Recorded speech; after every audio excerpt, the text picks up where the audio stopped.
asalaamaaleykum oustaz Mor Thiam.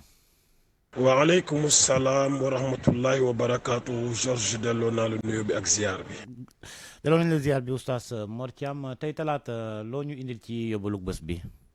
waaw Georges yóbbal bi ñuy baaxee nit ñi tey dafay ñëw rek ci koo xam ne nekk na ci ñu nga xamante ni bii jàpp nañ ni ñiy sopp ñu ko lool mën na am ñu ngi koy defal ay fexe ñu ngi wane seen naqar ci moom ci yeneen façon yu bokkul ak yi nu miin su bëggee yàlla musal ko ci yooyu nag day faral di jàng turu yàlla bi ñuy wax daafiu yaa daafiu mu koy jàng téeméer ak juróom fukk ak juróom muy 155 fois su ko jàngee ba noppi nag mu tëje ko ñaan bi mu wax allahumma laa tajhad balaa'i wala tushmit bi aadaa'i fa innahu laa daafia wala maania illa anta.